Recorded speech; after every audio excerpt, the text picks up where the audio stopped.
আজকে আমাদের বিষয় হচ্ছে এই যে আমরা নামাজ আদায় করি, কোন তরিকার নামাজকে আল্লাহ তাআলা কবুল করবেন এবং নামাজের মধ্যে আল্লাহ তাআলা আমাদের মন মানসিকতায় কি চান, কতটুকু মনোযোগ চান। এটা হচ্ছে খুশু। আল্লাহর ভয়ে ভিতর থেকে নামাজকে আদায় করা, আল্লাহ তাআলার পুরস্কার, নামাজ কবুল হলে কত বড় নিয়ামত, এগুলো স্মরণ করে এগুলোর লোভ নিয়ে এবং অমনোযোগী হলে নামাজের মধ্যে যদি মনোযোগ না থাকে তাহলে কত ক্ষতিগ্রস্ত হব, এই সমস্ত অনুভূতি নিয়ে নামাজকে আদায় করা হচ্ছে খুশু। আর আল্লাহ তাআলা কোরআনে পাকে বলেছেন ওই সমস্ত মুমিনরা কামিয়াব হবে যারা তাদের নামাজের মধ্যে খুশু অর্জন করেছে, আল্লাহর ভয়ে ভীত থেকেছে, মনটা আল্লাহ তাআলার দিকে একদম একনিষ্ঠ হয়ে রয়েছে, তারাই কামিয়াব হবে। এবং তাদের জন্য ফেরদৌস আর জান্নাতকে আল্লাহ ঘোষণা করেছেন। আর এই উম্মতের জন্য এই খুশু ধরে রাখার কাজটা সহজ হবে না। নামাজ পড়তে আসলে আল্লাহ তাআলার দিকে মোতাওয়াজ্জে হয়ে থাকা, আল্লাহ তাআলার দিকে ফোকাস করা, এটা আমাদের ছুটে দিতে যাবে। বিভিন্ন চিন্তা ভাবনা শয়তান নিয়ে আসবে। আমরা নামাজের আসল জিনিসটা কি, যেটা আমাদের মেইন প্রাণ রূহ, ওটাই মিস করে ফেলব। একটা স্ট্রাকচার থাকবে হয়তো বা উঠা নামা রুকু সেজদা করলাম, কিন্তু আসল যেটা নামাজের থাকার কথা ছিল রূহ, সেটা গায়েব হয়ে যাবে যদি অমনোযোগী হয়ে যায়। আর এইভাবে আল্লাহ তাআলার মনোযোগ দিয়ে নামাজ পড়ার মধ্যে কত খায়ের এবং বরকত। আর এই অমনোযোগী হয়ে বিভিন্ন চিন্তা ভাবনায় ডুবে থেকে আল্লাহর জিকির থেকে নিজেকে বঞ্চিত করে যদি নামাজ পড়ি তাহলে কত ক্ষতিগ্রস্ত হয়ে যাব। রাসূলুল্লাহ সাল্লাল্লাহু আলাইহি ওয়াসাল্লাম বলেছেন আমার উম্মতের মধ্যে এই খুশুটা সবার আগে বিদায় নেবে অন্তর থেকে, এটাকে সবার আগে তারা লুজ করবে। তারপরে তিনি বলেন হাদিসে কোনো সময় দেখা যাবে মসজিদে কত লোক নামাজ পড়তে এসেছে, একটি লোকের মধ্যে খুশু আছে পাওয়া যাবে না, আল্লাহ তাআলা মনোযোগ থাকবে না। এত দুরবস্থা সৃষ্টি হবে উম্মতের মধ্যে, যেটা আমরা রাত দিন নিজেরা ফেস করছি।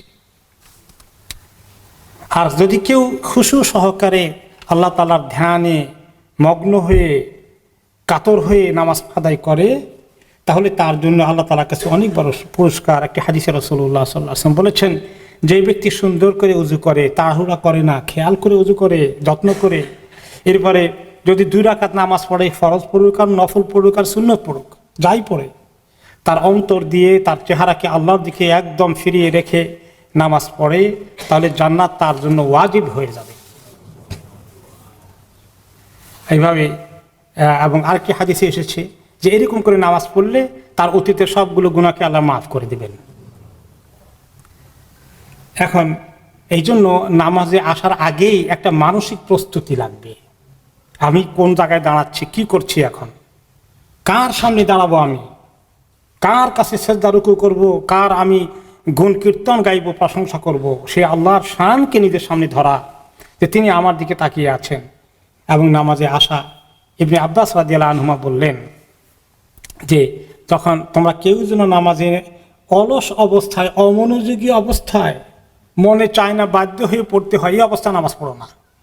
নামাজ পড়তে আসবে মনকে তৈরি করো যে আমি আমার আল্লাহর সামনে গিয়ে কথা বলার সুযোগ হচ্ছে, আল্লাহ তাআলা সরাসরি আমার কথা শুনবেন, আমি আল্লাহর সঙ্গে কথা বলবো নামাজের মাধ্যমে, এবং তিনি আমার কথাগুলোকে কবুল করবেন, তিনি আমার গুনাহগুলোকে মাফ করে দিবেন, তিনি আমার অনেক বড় পুরস্কার দিবেন। এই আনন্দ যে আমি এখন আমার দেখাতে হবে না, কথা হবে আল্লাহ তাআলার সাথে, আমি নামাজে ঢুকছি, আনন্দ। কারো যদি অ্যাপয়েন্টমেন্ট আসে যে প্রেসিডেন্ট প্রাইম মিনিস্টারের সঙ্গে দেখা আছে, আপনার আগামীকালকে অ্যাপয়েন্টমেন্ট আছে 11টার সময়, কেমন লাগবে? আনন্দে উঠতে থাকবে অনেকে।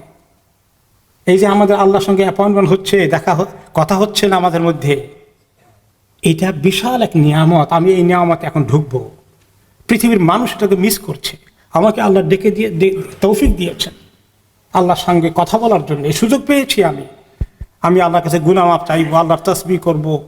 এই যে আনন্দ, উৎফুল্ল হওয়া, আগ্রহ সৃষ্টি হওয়া, মনোযোগ নিয়ে আসা, এগুলো হচ্ছে নামাজের আসল রূহ।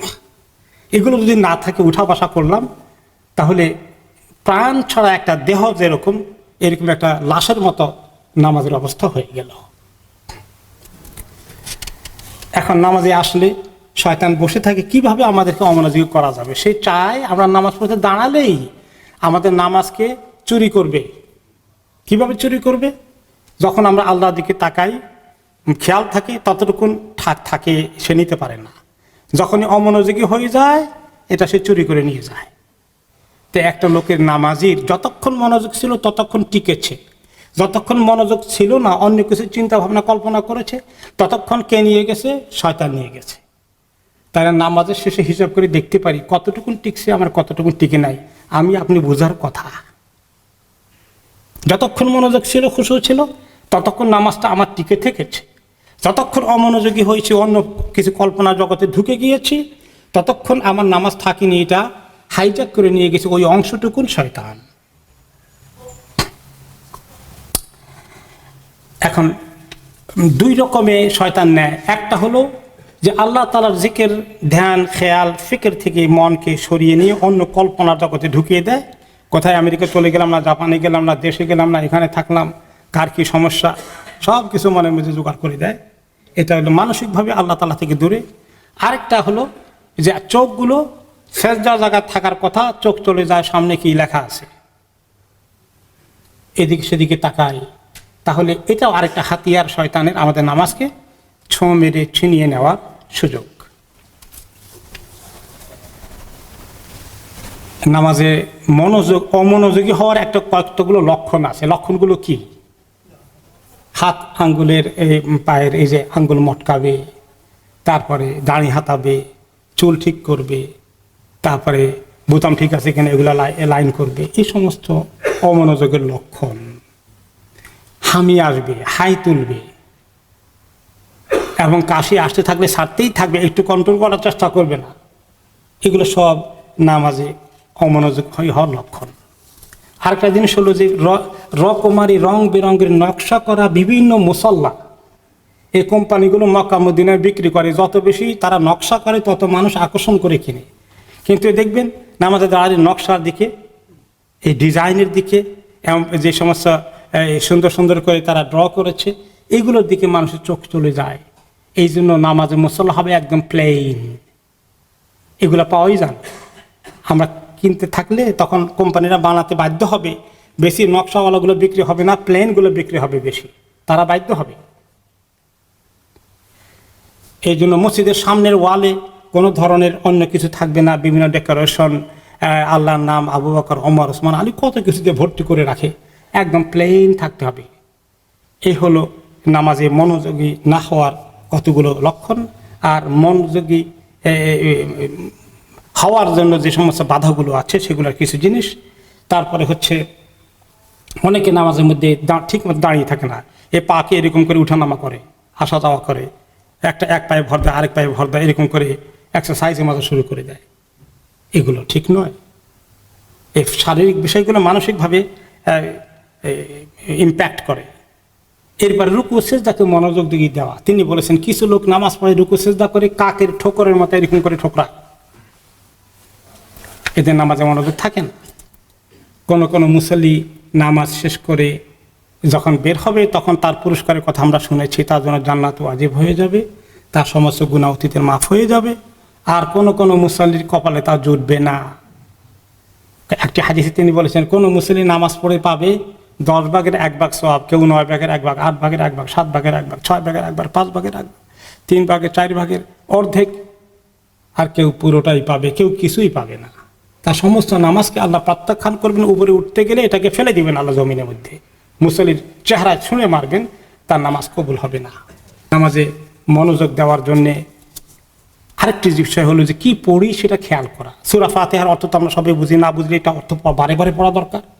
অন্যান্য সূরাগুলো যেগুলো পড়ি এগুলো বাংলা ইংলিশ তর্জমা দেখে দেখে একটু চেষ্টা করি যে আমি ফোকাস করতে পারি কিনা, তাহলে একটু মনোযোগটা থাকবে, অর্থের সঙ্গে যদি সম্পর্ক থাকে দৃষ্টি দিতে পারি। নামাজে আল্লাহ তাআলার এই যে জিকির করার জন্য নামাজ পড়তে বলেছে, কার জিকির করছে, সুবহান রাব্বিল আযীম কার জন্য পড়ছি, কার প্রশংসা করছি, এই মনে এবং মুখে একসঙ্গে এভাবে করে খেয়াল করে করে উচ্চারণ করা নামাজের জন্য, এটাই হচ্ছে আসল নামাজ। এই নামাজকে আল্লাহ তাআলা কবুল করবেন। আল্লাহ তাআলা আমাদেরকে তৌফিক দিন। আমরা আজকে নামাজ পড়তে অলসতা দেখাই, আমরা অনেকেই অমনোযোগী হই। আমরা জানি যে যখন মসজিদ বন্ধ ছিল তখন আমরা নামাজ পড়তে পারিনি, জমাতে আমাদের কষ্ট হয়েছে। মসজিদ খুলেছে আলহামদুলিল্লাহ, এখন ঘরে নামাজ পড়া মোটেই ঠিক না। এটি আরেকটি শয়তানের ধোঁকা আমাদেরকে ঠকিয়ে দেওয়ার জন্য। দেখুন, আমরা এই মসজিদে নামাজ পড়তে পারছি, আল্লাহ তাআলা কি নিয়ামত, আলহামদুলিল্লাহ। পৃথিবীর কোনো কোনো জায়গায় সমস্ত মসজিদগুলোকে গুঁড়িয়ে দেওয়া হয়েছে, নামাজ পড়তে দেওয়া হচ্ছে না। উইগুর মুসলিমদের খবর আপনারা পেয়েছেন। তাদের মানে প্রায় এখন এই মুহূর্তে 600-700 মতো ইমাম লম্বা এই পিরিয়ডের জেলে ভিতরে তারা সময় কাটাচ্ছে।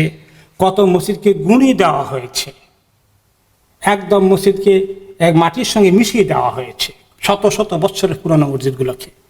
ঘরের মধ্যে নামাজ পড়ে কিনা কেউ এটা রিপোর্ট করা হচ্ছে, তাহলে তাদের শাস্তি দেওয়া হবে, ধরে নেওয়া হবে, জেলে ঢুকানো হবে। তাদেরকে ক্যাম্পে ঢুকিয়ে তাদেরকে সমস্ত কোরআন, নামাজ, দোয়া, জিকির, রোজা সব কিছু থেকে বঞ্চিত করে দেওয়া হয়েছে। আল্লাহ তাআলা আমাদেরকে এই দুরবস্থায় ফেলেননি। আমরা আল্লাহ শুকর আদায় করি নিজেদের জন্য, তৌফিক চাই যে আল্লাহ সুযোগ পেয়েছি তোমাকে ঠিকমতো ডাকার, নামাজটা ভালো করে পড়া তৌফিক দাও।